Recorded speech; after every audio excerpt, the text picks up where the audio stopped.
आज हम हिंदी व्याकरण में संज्ञा के बारे में पढ़ेंगे। संज्ञा की परिभाषा, उसके उदाहरण, उसके प्रकार, उसकी परिभाषा और उसके उदाहरण। सबसे पहले संज्ञा की परिभाषा। शब्द से किसी व्यक्ति, वस्तु, स्थान, भाव या जीव का बोध होता है, उसे संज्ञा कहते हैं। उदाहरण यहाँ पर आपको स्लाइड पर मैं दिखा रहा हूँ, जैसे राम, सीता, भारत, विद्यालय, नदी। ये सारे उदाहरण मैंने आपको बताए। संज्ञा के 5 प्रकार होते हैं: व्यक्तिवाचक संज्ञा, जातिवाचक संज्ञा, द्रव्यवाचक संज्ञा, भाववाचक संज्ञा, समूहवाचक संज्ञा। अब हम इनकी परिभाषा और इसके उदाहरण देखते हैं। व्यक्तिवाचक संज्ञा किसी विशेष व्यक्ति, वस्तु या स्थान के नाम को व्यक्तिवाचक संज्ञा कहते हैं। जैसे राम एक व्यक्ति का नाम, सीता एक लड़की का नाम, मुंबई एक शहर का नाम, भारत एक देश का नाम, गंगा एक नदी का नाम। ऐसे ही सारे उदाहरण आपको स्लाइड पर मैं दिखा रहा हूं। दूसरा है जातिवाचक संज्ञा। किसी जाति या वर्ग का सामान्य नाम जातिवाचक संज्ञा कहलाता है। जैसे लड़का, लड़का कहने पर उनकी संपूर्ण जाति का बोध होता है। लड़की, लड़की कहने पर उनकी संपूर्ण जाति का बोध होता है। शहर, शहर कहने पर भारत के सभी शहरों का नाम हम बोल सकते हैं।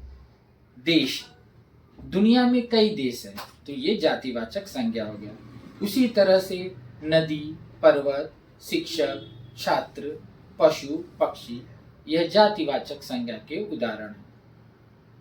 अब तीसरा प्रकार संज्ञा का है द्रव्यवाचक संज्ञा। किसी पदार्थ या द्रव्य का नाम द्रव्यवाचक संज्ञा कहलाता है। अधिकतर इसमें खाने पीने की वस्तुओं का बोध होता है। जैसे पानी, दूध, सोना, चांदी, लोहा, तेल, लकड़ी, नमक, चीनी, मिट्टी इत्यादि।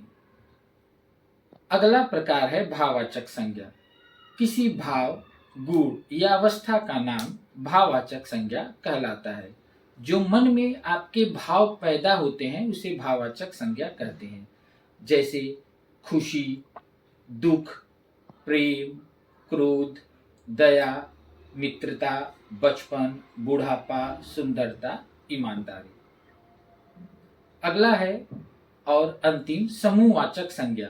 किसी समूह या समूह के नाम को दर्शाने वाला शब्द समूहवाचक संज्ञा कहलाता है, जिसमें भीड़ का बोध होता हो। जैसे सेना, सेना कहने पर ऐसे लगता है जैसे कई लोग हैं। झुंड का मतलब होता है ग्रुप, जिसमें कई लोगों का बोध होता है। उसी तरह भीड़, वर्ग, टोली, परिवार, दल, समिति, समूह, कक्षा, ये सारे सब समूहवाचक संज्ञा के उदाहरण हैं। अब मैं कुछ प्रश्न आपको स्लाइड पर दिखा रहा हूं, जिसका उत्तर आपको बताना है।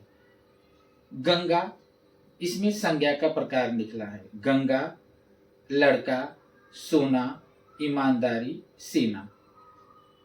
इसका उत्तर इस प्रकार है। गंगा व्यक्तिवाचक संज्ञा, लड़का जातिवाचक संज्ञा, सोना द्रव्यवाचक संज्ञा, ईमानदारी भाववाचक संज्ञा, सेना समूहवाचक संज्ञा।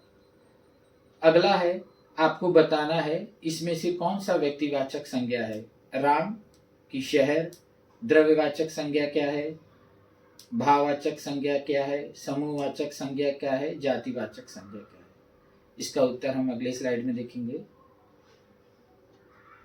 राम एक व्यक्तिवाचक संज्ञा, दूध द्रव्यवाचक संज्ञा, खुशी भाववाचक संज्ञा, भीड़ समूहवाचक संज्ञा, पक्षी जातिवाचक संज्ञा। अब अगला उदाहरण देखते हैं। इसमें जोड़े मिलाना है। इसका उत्तर हम अगले स्लाइड में देखेंगे। राम व्यक्तिवाचक, लड़का जातिवाचक, सोना द्रव्यवाचक, प्रेम भाववाचक, झुंड समूहवाचक। तो इस तरह से आप सभी को मैंने संज्ञा की परिभाषा, उसके प्रकार और उदाहरण दी। अब हम अगले वीडियो में नया ग्रामर लेकर आएंगे। तब तक के लिए नमस्कार।